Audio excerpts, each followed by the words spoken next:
Lashkar e Taiba most wanted terrorist Abu Qatal హత్యకు గురయ్యారు. రాత్రి పాకిస్తాన్లో హత్యకు గురయ్యారు అబూ ఖతల్. 26/11 ముంబై ఉగ్రదాడులు.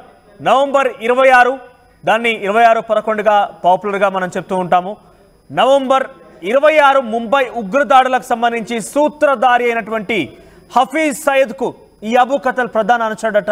మీరు చూస్తున్న ఆర్టీవీ స్క్రీన్ పైన మొదటి బాక్స్లో మీకు కనబడుతున్నటువంటి ఆ సర్కిల్ వేసిన వ్యక్తే అబూ ఖతల్. ఇక్కడ పక్కన కనబడుతున్న వ్యక్తి హఫీజ్ సయద్.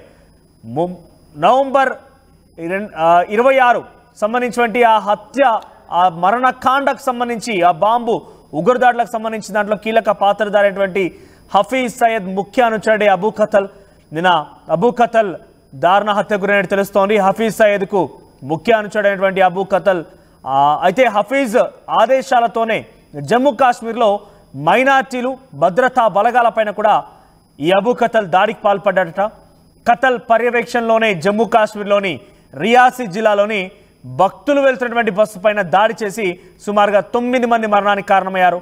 అబూ ఖతల్ కోసం ఎప్పటి నుంచో ఇక్కడ వెతుకుతూ ఉన్నారు ఎన్ఐఏ ఏజెన్సీస్. ఇప్పుడు ఇది హత్యగా చూడాలా, లేదంటే ఇండియాకు సంబంధించిన కానీ ఎన్ఐఏకి సంబంధించినటువంటి ఒక అటాక్గా చూడాలనేది కొంత అనుమానం వ్యక్తమవుతుంది. ఏదేమైనా కూడా అబూ ఖతల్ మరణ వార్త ఒక్కసారిగా భారతదేశంలో కొంత సంతోషాన్ని కలిగిస్తోంది. ఏదేమైనా కూడా ఎందుకంటే అనేక మరణాలకి, అనేక మంది దారుణాలకి కారణమైనటువంటి అబూ ఖతల్ మరణ వార్త డెఫినెట్గా ఒక గుడ్ న్యూస్ గానే చెప్పాలి ఇండియన్స్కి.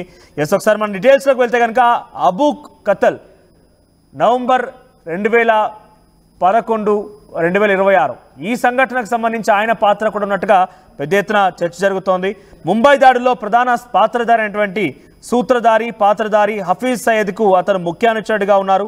సో జూన్ 9 జమ్మూ కాశ్మీర్లోని రియాసీ జిల్లాలో కూడా భక్తులతో వెళ్తున్నటువంటి బస్సుని ఉగ్రవాదులు టార్గెట్గా చేశారు. శివ్కోడి ఆలయం నుంచి తిరిగి వస్తున్నటువంటి యాత్రికుల బస్సు పైన దాడి ఘటనలో కూడా అబూ ఖతల్ కీలక పాత్ర పోషించారు. ఈ దాడిలో పలువురు అమాయకులు ప్రాణాలు కోల్పోగా చాలా మంది తీవ్రంగా గాయపడ్డారు. ఇక 2023 జనవరి 1న జమ్మూ కాశ్మీర్లోని రాజౌరి జిల్లాలోను కూడా దంగారి గ్రామంలో జరిగిన ఉగ్రదాడికి కూడా అబూ ఖతలే ప్రధాన నిందితుడిగా ఉన్నారు. ఆయనే ప్రత్యేకంగా ఇక్కడ పాత్రధారిగా ఉన్నట్టుగా జాతీయ దర్యాప్తు సంస్థ ఎన్ఐఏ నిర్ధారించింది. ఆ దాడిలో పౌరులను టార్గెట్ చేయడంతో పాటుగా మరుసటి రోజు జరిగినటువంటి ఐఈడి పేలులకు సంబంధించిన అంశంలో కూడా 2 చిన్నారులతో సహా 7 ప్రాణాలు కోల్పోయారు. ఇక ఎన్ఐఏ ఛార్జ్షీట్ ప్రకారంగా లష్కర్ ఏ తోయిబాకు చెందినటువంటి 3 అగ్రశ్రేణి ఉగ్రవాదులు ఈ దాడికి ప్లాన్ చేశారని అంటున్నారు. కానీ ఏ దాడి ఎవరు చేయించారనేది మాత్రం ఇంకా తెలియాల్సి ఉంది. ఇటీవల అమెరికా, ఇరాక్ కలిసి ఐసిస్ తీవ్రవాదిని మట్టుబెట్టిన తర్వాత ఈ ఘటన చోటు చేసుకోవడం ప్రస్తుతం చర్చనీయాంశంగా మారింది.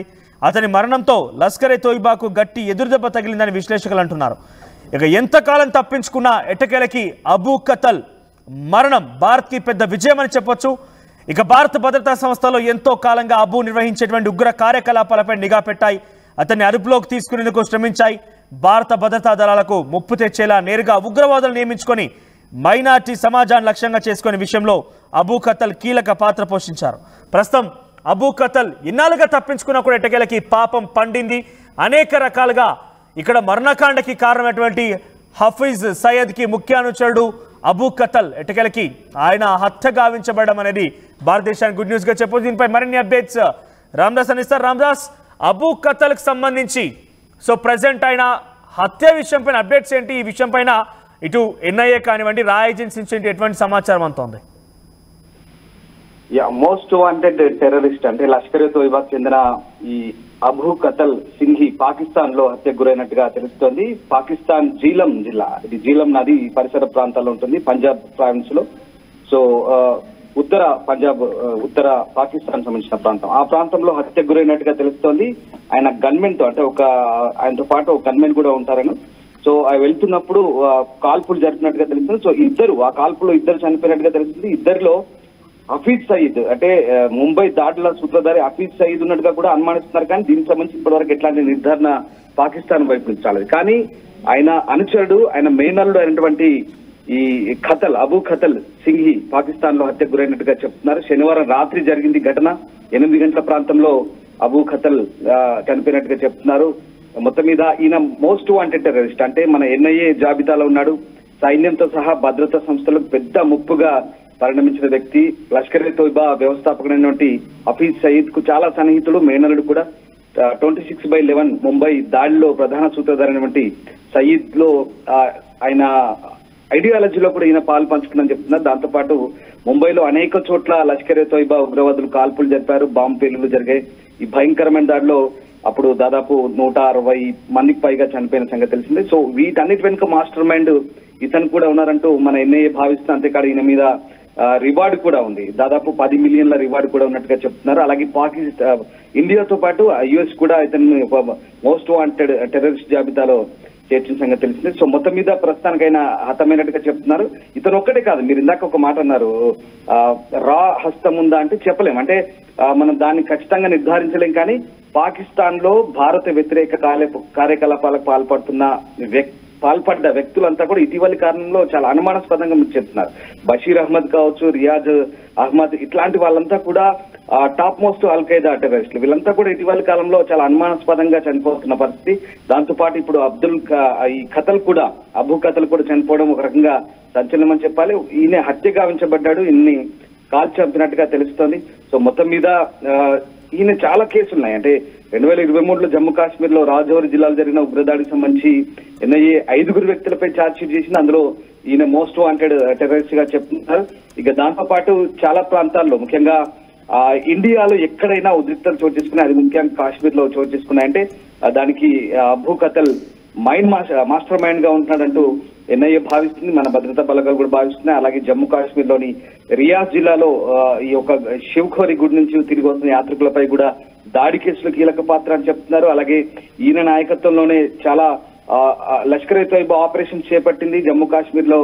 ఈ ఏదైతే అలజడులు జరుగుతున్నాయో వాటికి ముఖ్య కారకులుగా కూడా చెప్తున్నారు. సో మొత్తం మీద అయితే పెద్ద ఎత్తున కాశ్మీర్ లో దాడులకు తెగబడ్డ నేపథ్యం అయితే అబూ కతల్ కుంది. ప్రస్తుతం అబూ కతల్ అయితే హతమార్చినట్టుగా తెలుస్తుంది.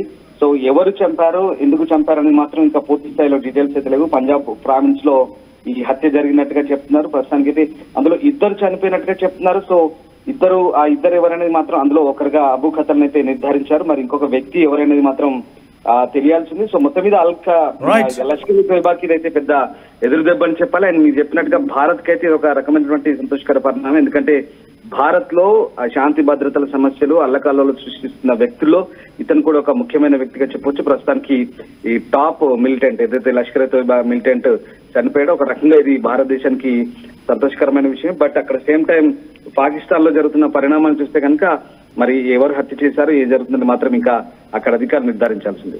రైట్ రామ్దాస్.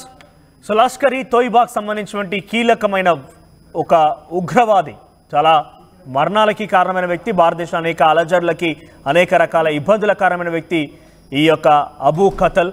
సో అబూ కతల్ హఫీజ్ సయీద్కి ముఖ్య అనుచరుడుగా తెలుస్తోంది. అసలు ఏం జరిగింది నిన్న సాయంత్రం అంటే కనుక ఒక జీనత్ హోటల్ దగ్గర, అది డినా పంజాబ్ యూనివర్సిటీకి చాలా సమీపంగా ఉంటుందట. ఆ సమయంలో కారులో ఆయనతో పాటుగా మరొక 2 సెక్యూరిటీ గమనించుకుని ఉన్నారు.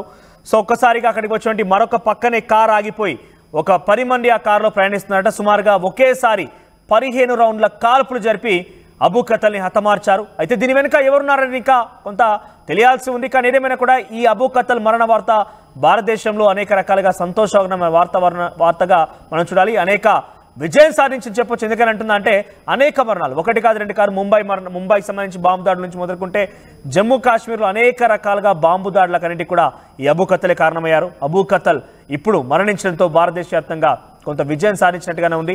ఎన్ఐఏ ఒక ఛార్జ్ షీట్లో కూడా అబూ కతల్ పేరు జోడించింది.